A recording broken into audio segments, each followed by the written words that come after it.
ভিতরে যা দেখা যায় সেটা আপনার বোনের ভিতরে নেই। ও তো ছোট মানুষ, এই জন্য ওর একটু কম, আর তা একটু বুদ্ধিও কম ওর। তা আপনারটা কিন্তু অনেক বড়। শুধু এভাবে দেখেই যাবে, কিছু করবে না? হ্যাঁ, করতে তো চাই। তো আপনি যদি অনুমতি দেন তাহলে তো এখনই শুরু করতে চাই। আমি তো অনেক আগেই অনুমতি দিয়ে দিছি। তাই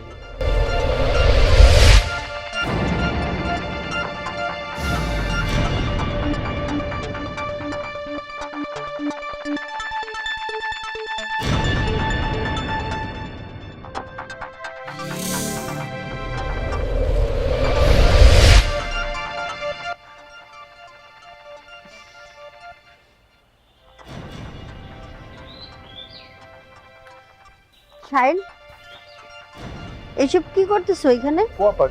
কিছু না তখন কিছু না। কিছু না মানে কি? আমি নিজের চোখে যা দেখলাম, আমি কি ভুল দেখলাম?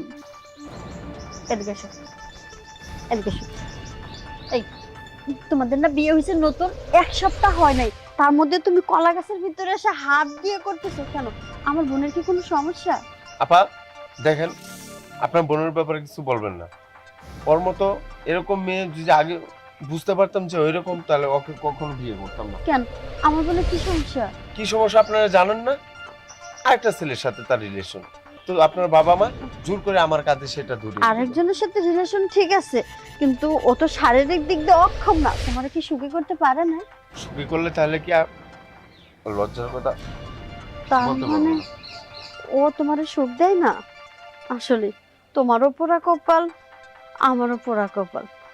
এই যে, আমাকে দেখো না, তুমি তো তোমার মনের কষ্টটা তাও হাত দিয়ে করে বুঝাইতে পারছো, আমি না তাও পারে না। দেখো, আমারও বিয়ে হয়েছে 5 মাস, 5 মাস পরে আমার স্বামীরা বিদেশ চলে গেল। দেখো, দেখো কি নাই আমার ভিতর, বলো। আমাকে রেখে চলে গেল সেই বিদেশ। কত করে না করলাম, যাইও না, না, তার টাকার প্রয়োজন, আমার প্রয়োজন তার কাছে একটু মনে হইল না। আমি যে কি চাই তার কাছে সে একবারও বুঝলো না। আসলে আপা, যে যেটা চাই ওটা মনে হয় পায় না। তবে আপনার কষ্ট কথা শুনে আমার এখন আর ভালো লাগতেছে না। পারবে আমার কষ্টটা তুমি দূর করে দিতে?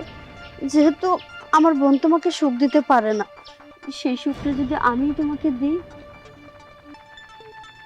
কি না করো না। আপা, এটা কেমনে সম্ভব হয় আপা? তাতে কি হয়েছে? ও তো আমার ছোট বোন না, আর ও তো তোমাকে সুখী করতে পারতেছে না।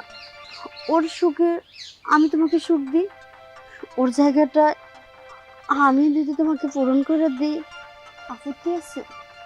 আপনি যেহেতু তুমি হাত দিয়ে কাজটা করতেছো, হাত দিয়ে কাজটা না করে আমারই করলে এই কাজটা, তুমিও সুখে থাকলা, আমিও ভালো থাকলাম।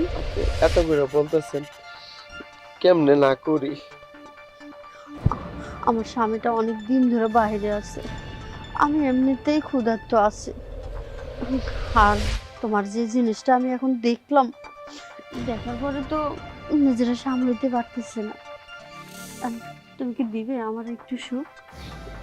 হ্যাঁ, তাহলে চল। উম, চলো ঘরে যাই, আসো।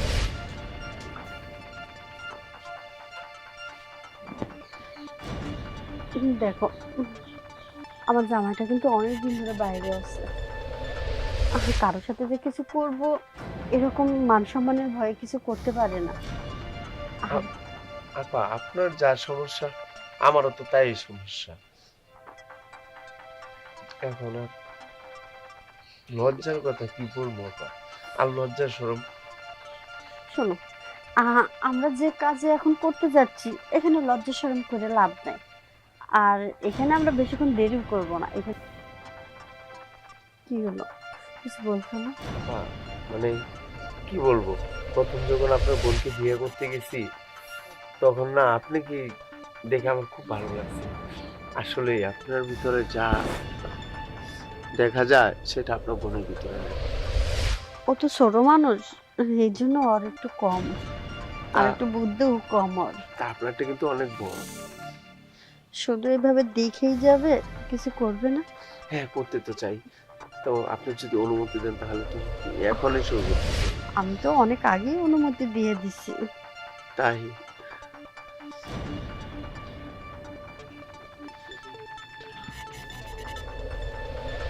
বিশেষ করো আজ 6 মাস পরে কোনো ছেলের স্পর্শ পেয়ে আমার এত ভালো লাগতেছে। আর তুমি তো আমারে অনেক আদর করতেছো। আমি যেমনটা চাইছিলাম তার থেকেও বেশি পাইছি। আপা, আপনি যদি চান তাহলে আমি রেগুলার আপনার আদর করবো এমনি। হ্যাঁ, আমার রেগুলারই দরকার। সবসময় তুমি আমার পাশে থাকবে। হ্যাঁ, আমি থাকবো।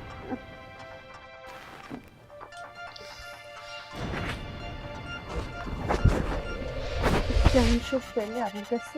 অনেক আপা, তো কেমন দিলাম আপনাকে আমি? হুম, যতটা চাইছিলাম তার সাথে বেশি পাইছি। আচ্ছা, এখন তুমি যাও। হ্যাঁ, আমার বোনের দেখে ফেলাই তাহলে সমস্যা আছে। আর আমি যখন ডাকবো তুমি তখন রুমে এসো। হ্যাঁ, হ্যাঁ, আসবো আসবো। আপনার ডাকে না আসলে আমি কার ডাকে আসবো? তাহলে এখন আসি আপা। আচ্ছা, যাও। যাক, এতদিন পরে মনের মধ্যে একটা মানুষ পেলাম। বাইরে আর কোথাও যাওয়া লাগবে না। এখন থেকে ঘরের মধ্যেই কাজ হবে, কেউ কিছু বুঝবেও না।